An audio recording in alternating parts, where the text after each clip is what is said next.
रहे, फिर भी माँ की पकड़ उस बच्चे से हट नहीं रही थी। क्या मालूम था ये होना है।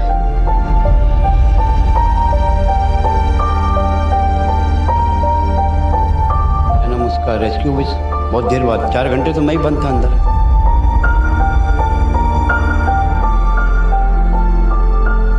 बहुत तेज की एकदम से बाढ़ आने लग गई और पानी भर गया क्रूज में और पूरा पानी भर के पलट गई क्रूज। हम लोग और एक बच्चा था। कितने लोग हैं?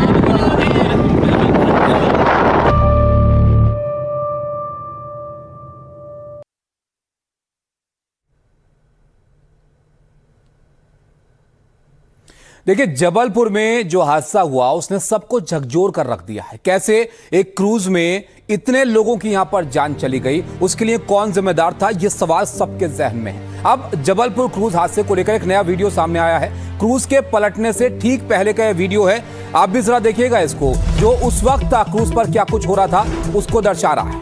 क्रूज के अंदर दिख रहा है पानी ही पानी। पानी घुसने के बाद बांटे गए थे life jacket. Seal pack life jacket की आखिरी वक्त में बांटने से भी ये हादसा ज़्यादा विकराल हो गया, क्योंकि ज़्यादातर लोगों को लाइफ जैकेट नहीं मिल पाई।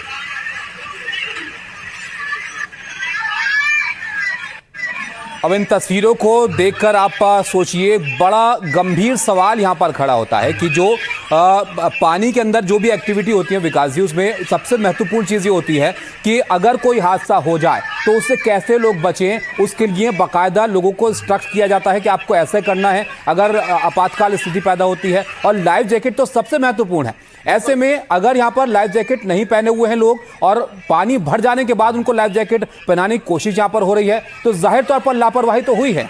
देखिए, बोट पे चढ़ने से पहले लाइफ जैकेट पहनाई जाती है या बोट पे चढ़ते ही सबसे पहले लाइफ जैकेट दी जाती है और बाकायदा इंस्ट्रक्शंस होते हैं कि आप लाइफ जैकेट को उतारेंगे नहीं, लेकिन इसके बावजूद यहाँ पर इतनी बड़ी लापरवाही बरती गई। और देखिए, वीडियो को हम आपके सामने रखेंगे। आखिरी वक्त का जो वीडियो है, जो भीतर का वीडियो जो आपके सामने है, पानी भर चुका है। देखिए, क्रूज के भीतर वहाँ पर लोग बैठे हुए हैं और उसी वक्त लाइफ जैकेट को खोल कर, देखिए सील पैक लाइफ जैकेट है जिनको खोला जा रहा है और लोगों के बीच बांटा जा रहा है। इस वक्त ये भी किया जा सकता था कि क्रूज को तुरंत ही वापस किनारे की तरफ मोड़कर लाया जाता, लेकिन संभवतया उस समय इतना वक्त नहीं बचा होगा, या हो सकता है हालात और ज़्यादा इतने गंभीर हो गए कि किनारे पहुँचने से पहले ये क्रूज उलट गया।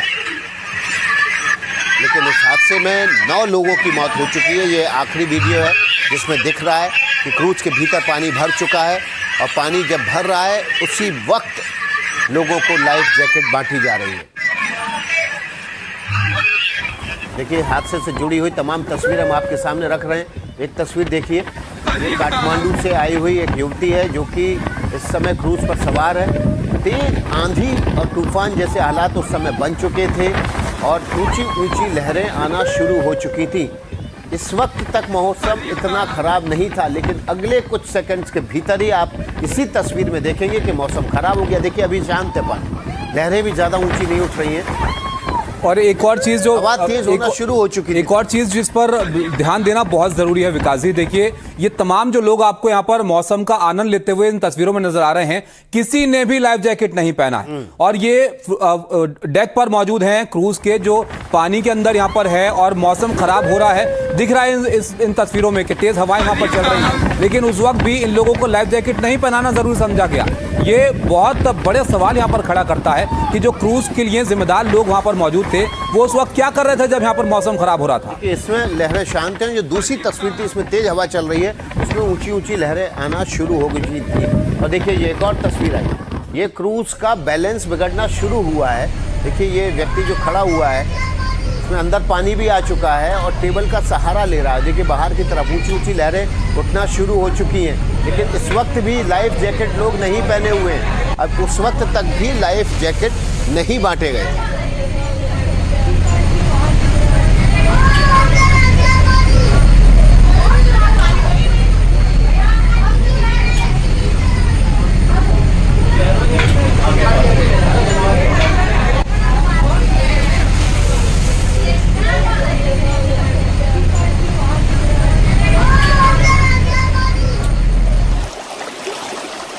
रमेश ये देखिए, एक और वीडियो हम इस वक्त दिखा रहे हैं। इसमें एक क्रूज पूरी तरह से डूब चुका है और वहाँ पर राहत और बचाव दल की एक नौका पहुँची है उसके पास। और ये कि दूसरा क्रूज है वो आधा डूब चुका था, उस वक्त की तस्वीर है। और ये पूरी तरह से जलमग्न हो चुका है। जबलपुर में बारगी डैम में ये हादसा हुआ। इस हादसे के बाद यहाँ पर 9 लोगों की जान चली गई है। बहुत खौफनाक तस्वीरें हैं ये, इस लिहाज से भी कि इस पानी के उबाल को ज़रा आप देखिए। ये ऐसा प्रतीत होता है जैसे गहरे समंदर में ये क्रूज यहाँ पर तैर रहे हों। और ये हादसा जब हुआ उसके बाद जो उल्टा पलटा हुआ क्रूज यहाँ पर दिख रहा है, इसमें कई लोगों की जान चली गई है। और ऐसी जगह पर जहाँ पर आमतौर पर सैलानी नज़ारों का लुत्फ़ उठाने के लिए आते हैं, वहाँ पर मौत का मातम पसर गया। अब इसलिए ये बहुत महत्वपूर्ण हो जाता है क्योंकि कोई दूर दराज का इलाका नहीं था जहाँ पर आमतौर पर ये एक्टिविटीज़ नहीं होती हो। ये रोज़ का वहाँ पर एक्टिविटी थी और उसमें इतनी लापरवाही कैसे यहाँ पर बरती गई कि मौसम ख़राब हुआ, लाइफ जैकेट लोगों ने नहीं पहन रखी थी और उनको शायद ये अंदाज़ा करने में यहाँ पर गलती हुई कि ये पलट भी सकता है, हादसा भी यहाँ पर हो सकता है। हादसे में एक माँ बेटे ने अपनी जान गंवाई है। वो माँ आखिरी दम तक अपने बेटे को बचाने की कोशिश में जुटी रही, जद्दोजहद करती रही अपने बेटे की जान बचाने के लिए। और आखिरी में दोनों की जान चली गई। उनकी जो तस्वीर सामने आई है उसको देखकर सबका कलेजा कांप उठा है, आंखें नम हो गई।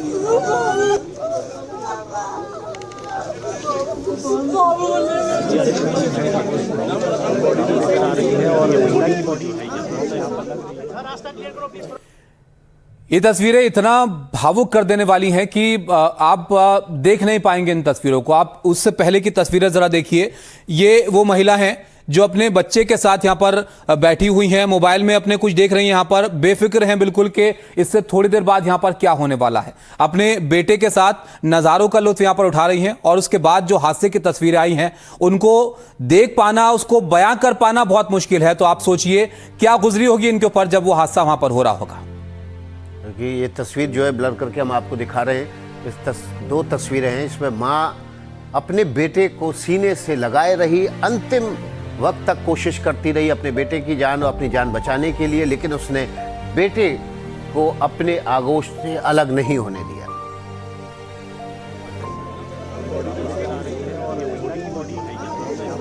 ये 2 तस्वीरें हम दिखा रहे हैं आपको उस माँ की जो अपने बेटे के साथ वहाँ पर अच्छा वक्त गुजारने के लिए मौजूद थी, लेकिन एक माँ से जो बन पड़ता है वो करने की कोशिश उन्होंने की होगी जाहिर तौर पर। अपने बच्चे के साथ आखिरी सांसें ली इस हादसे के बाद और उसको आगोश में लेकर मौत के मुंह में समा गई। और उसके बाद की ये तस्वीरें जो देख पाना भी बहुत मुश्किल है।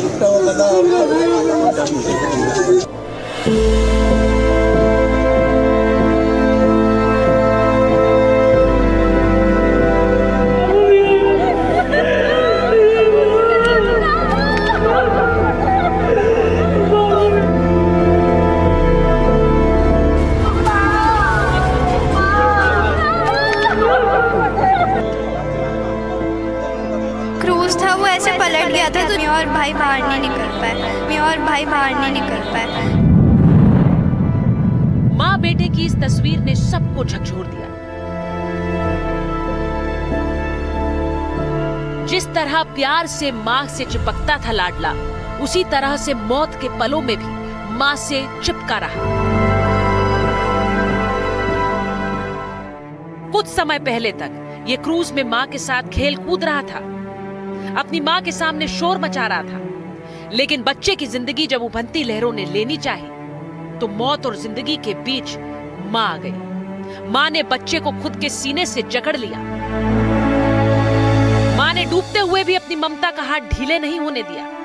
बच्चे को बचाते बचाते माँ और बेटा दोनों साथ चले गए। आज जब रेस्क्यू टीम ने दोनों के शव बाहर निकाले तो मंजर देख पत्थर दिल भी रो पड़े।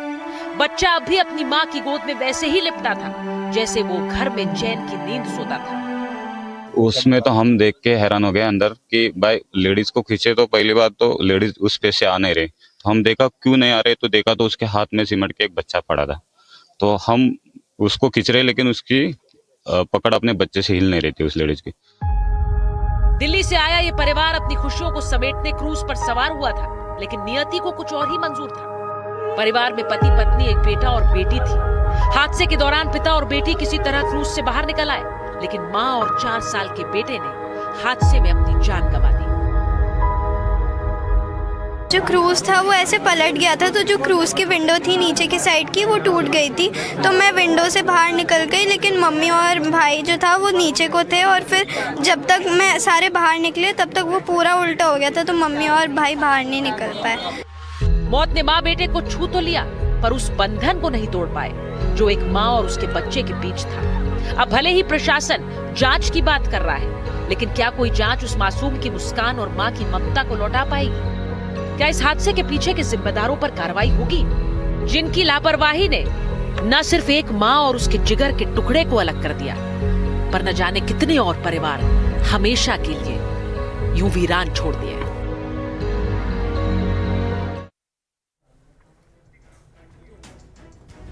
देखिए, इस हादसे के बारे में अहम जानकारी हम आप एक एक करके आपके सामने रख देते हैं। जबलपुर के बरगी डैम में क्रूज डूबने से एक बड़ा हादसा हुआ। अचानक आई तेज आंधी क्रूज डूबने की एक बड़ी वजह बनी है। हादसे के वक्त जो बताया जा रहा है विकास जी, वो करीब 30 लोग उसमें सवार थे, और ये संख्या ज़्यादा होने की संभावना इसलिए थी क्योंकि बच्चों का टिकट यहाँ पर शायद नहीं लगता है, लेकिन 30 का आंकड़ा यहाँ पर सामने आया है। और प्रशासन के मुताबिक अब तक 9 लोगों की मौत की इसमें पुष्टि हो चुकी है। और देखिए, हादसा किनारे से करीब 300 मीटर दूरी पर ही हुआ है। सीएम मोहन यादव ने हादसे की जांच के आदेश भी दिए। अब जांच यहां पर की जाएगी, वजह यहां पर तलाशी जाएंगी, लेकिन वो नुकसान क्या पूरा हो पाएगा उन परिवारों का जिन्होंने अपनों को इस हादसे में खो दिया? जहाज में मौजूद लोगों ने क्या कुछ कहा, जरा वो आप सुनिए, जो बता रहे हैं कि उस वक्त वहां पर क्या हो रहा था। 6 बजे के लगभग इन लोग क्रूज लौट रहा था। उसी समय बहुत तेज आंधी आई और क्रूज में पानी भरने लगा। किसी ने भी लाइफ जैकेट नहीं पहनाया के रखा गया था। बाद में जब पानी भरने लगा तब जल्दी दिए तो छीना झपटी मचने लगी और क्रूज पलट गया। क्या माने लापरवाही है? बहुत लापरवाही है, बहुत। सिर्फ कमाई का जरिया बना के रखे हैं। नीचे पानी भर रहा था बोट के नीचे, और उनने एकदम से तेज भगाया कि किनारे लगाने के लिए, तो हवा तेज थी तो उसके कारण पलट गई एकदम से, और सब नीचे जिसको मिला जैकेट मिली, मेरे जीजा और दीदी और 3 बच्चे मेरे पूरे, उनने जो मेरे को बताया वो मैं आपको। उधर के गांव वाले भी कह रहे थे क्रूज वाले अंकल को कि आप साइड में लगा लो, अभी मौसम ठीक नहीं है, बट वो मान नहीं रहे थे किसी की बात। वो बीच में ले गए, एकदम बिल्कुल डैम के साइड में, उधर बीच में ही ले गए बिल्कुल, और एकदम से तेज हवा चलने लग गई और बहुत तेज पानी आने लग गया और पूरा पानी भर के पलट गई क्रूज। देखिए, बड़ा सवाल यह है कि लापरवाही का जिम्मेदार आखिर है कौन, क्योंकि खबर पहले ही मौसम विभाग ने दे दी थी कि मौसम खराब हो सकता है। 40 से 50 किलोमीटर प्रति घंटे की रफ्तार से हवा चल सकती है। अलर्ट के बावजूद क्रूज को डैम के भीतर क्यों ले जाया गया? अलर्ट के बाद भी क्रूज को बारगी डैम में क्यों उतार दिया गया? पर्यटकों से भरे क्रूज को डैम में क्यों चलने दिया गया? क्यों उसको सेल करने दिया गया? ये एक बड़े सवाल हैं। इसके अलावा देखिए, जब क्रूज नदी में था तभी तेज हवाएं चल रही थीं, उसकी शुरुआत हो चुकी थी, मौसम विभाग का अलर्ट था, लेकिन उसके बावजूद क्रूज को सेल करने के लिए बरगी डैम में आगे तक, गहराई तक जाने दिया गया। तेज हवाओं के बाद भी क्रूज का संचालन जारी क्यों रखा गया? क्यों नहीं तुरंत उसको किनारे की तरफ लेके आया गया? अलर्ट के बावजूद क्रूज चलाने की अनुमति कैसे दी गई? ये भी प्रशासन के ऊपर सवाल उठाता है। तो देखिए, एक एक करके हम आपके सामने इस हादसे से जुड़ा हुआ एक एक अपडेट रखेंगे। बरगी डैम जो हादसा हुआ है उसमें एक बड़ी कार्रवाई की जा रही है। ड्यूटी में लापरवाही को लेकर कई लोगों पर गिराई गई है। पायलट समेत 3 कर्मचारियों को तत्काल बर्खास्त किया गया है। बोट क्लब के मैनेजर सुनील मरावी सस्पेंड कर दिए गए हैं। पायलट समेत 3 कर्मचारियों को तत्काल बर्खास्त कर दिया गया है। इसके अलावा बोट क्लब के मैनेजर सुनील मरावी को सस्पेंड किया गया है। क्षेत्रीय प्रबंधक मुख्यालय से उसको अटैच कर दिया गया। रीजनल मैनेजर के खिलाफ भी विभागीय जांच की अनुशंसा की गई है। अनुराग हमारे सहयोगी हमारे साथ जुड़े हैं। अनुराग, कल भी आपसे बात हो रही थी, तब भी हम इस बात का जिक्र कर रहे थे कि लाइफ जैकेट होती हैं ऐसी जगहों पर, लेकिन जो तस्वीरें सामने आई हैं कोई लाइफ जैकेट पहना हुआ नजर नहीं आ रहा है। मतलब एक बड़ी गंभीर लापरवाही यहां पर हुई है। बिल्कुल ताबिश, आपने बिल्कुल ठीक सवाल कहा। आपने दो तस्वीरें देखी होंगी क्योंकि आपने दो सवाल पूछे कि लाइफ जैकेट होती है और किसी ने लाइफ जैकेट नहीं पहना था। तो एक वीडियो आपने 10 सेकंड का देखा होगा जिसमें लाइफ जैकेट पन्नी फाड़ फाड़ के निकाला जा रहा है और एकदम नए लाइफ जैकेट हैं, और उसके बाद जब नाव डोलने लगती है तब लोगों को अफरा तफरी में पहनाया जाता है। एक तस्वीर आपने देखी होगी जब लोग आराम से गाने सुन रहे हैं, लहरों पर क्रूज़ तैर रही है और उसके बाद किसी ने भी लाइफ जैकेट नहीं पहना। तो जो भारत में इनलैंड वेसल एक्ट है 2021 का, वो साफ कहता है कि ऐसे किसी भी क्रूज़ में और किसी भी शिप में या किसी भी नाव में जाने से पहले आपको लाइफ जैकेट पहनना अनिवार्य होता है। और ये तो कोई निजी भी नहीं था, ये तो सरकारी मध्य प्रदेश पर्यटन विभाग का था। तो पहले सवाल का जवाब ये है कि हाँ, यहाँ पर बहुत गंभीर लापरवाही हुई है। दूसरा सवाल ये जो अभी जहाँ तक मैं आवाज़ सुन पाया, शायद विकास कह रहे थे कि जो आंधी थी और उसमें क्रूज़ को क्यों उतारा गया। बिल्कुल सही बात है, ऑरेंज अलर्ट था, 40 से 50 किलोमीटर प्रति घंटे की रफ्तार से तेज़ हवाएं चलने की बात कही गई थी, लेकिन उस वक्त तो 74 किलोमीटर प्रति घंटे की तेज़ हवा रफ्तार से हवा चल रही थी जब ये नाव डगमगाई, जब ये क्रूज़ डगमगाया और लहरों में समा गया खमरिया के पास 300 मीटर आगे। कल जब उस क्रूज़ की आपने तस्वीरें देखी होंगी और कल जब उसको बिल्कुल किनारे पर खींच कर लाया गया, टूटा फूटा क्रूज़ गवाही दे रहा था। इस वक्त हम उस अस्पताल में हैं क्योंकि आपने मेसी परिवार की बातें सुनी होगी। कल यहीं पर उनकी जब माँ का पोस्टमार्टम के लिए लाया गया और ऐसे 9 शव लाए गए थे, तो जो डॉक्टर जिन्होंने पोस्टमार्टम किया उनसे भी हमने बात की थी। 8 शवों में कोई लाइफ जैकेट नहीं था, सिर्फ वो माँ और बेटा थे मेसी परिवार के, जो तस्वीरें अब शायद इस हादसे का पर्याय बन जाएंगी, जो एक लाइफ जैकेट में लिपटे हुए थे। और बहुत ही भावुक माहौल था वहाँ पर, चाहे वो नेता हों, चाहे मंत्री हों, चाहे रेस्क्यू में जुटे लोग हों, चाहे मीडिया कर्मी हों, सबकी आंखें नम हो गई थी उस बिटिया के रोने को सुन करके। और यहाँ पर वही 9-10 परिवार के लोग, लेकिन आज भी चूंकि 4 लोगों का अभी तक पता नहीं लगा है। कल शाम को रेस्क्यू ऑपरेशन रोक दिया गया था, तेज़ हवाएं फिर से चलने लगी थी, बारिश होने लगी थी। आज सुबह 5 बजे से जो बोट थी वो बहुत जल्दी डगमगाने लगी। आमतौर पर इस तरह की क्रूज जो हैं वो इस तरह से उनके नॉर्म्स होते हैं कि 100 किलोमीटर प्रति घंटे की रफ्तार की लहरों को भी झेल जाएं। ऐसा लगता है कि क्रूज नॉर्म्स पूरे नहीं करता था। देखिए, जो क्रूज़ है वो 2006 से वहाँ पर है और अच्छी क्वालिटी का क्रूज़ है। कई बार उसमें लोगों ने सफ़र किया है, लेकिन अब चूंकि जांच कमेटी 3 लोगों की बना दी गई है, उसमें डीजी होमगार्ड सिविल डिफेंस होंगे, जो जबलपुर के संभागायुक्त हैं वो हैं, और मध्य प्रदेश शासन के सचिव हैं। तो अब इनको जांच वही करना है, क्योंकि कुछ लोग जो सर्वाइवर्स हैं जिनसे हमने बात की, उन्होंने ये कहा कि क्रूज़ बीच में जाकर रुक गई थी। तो कहीं का कोई तकनीकी दिक्कत भी आई है क्रूज़ में। आपने बिल्कुल ठीक कहा कि लगभग ऐसी थपेड़ों में क्रूज़ बच जाती है, लेकिन क्रूज़ एक तरफ झुकी, पानी भरा और फिर वो पूरी तरह से पानी में समा गई। बिल्कुल अनुराग, मेरे ज़हन में सवाल भी था, आपसे आगे बात होगी तो आप बताइएगा इस बारे में कि सिर्फ 300 मीटर दूर ये किनारे से हादसा हुआ है, मौसम खराब हो रहा है, उन तस्वीरों में दिख रहा है। ऐसे में क्या किनारे पर नहीं लाया जा सकता था क्रूज को? कोई तकनीकी दिक्कत थी, इंजन में भी खराबी थी क्या? क्या वजह थी कि उसको वापस नहीं लाया गया? ये भी एक बड़ा सवाल है, इस पर और विस्तार से बात करेंगे अनुराग के साथ। बहुत शुक्रिया अनुराग आपका।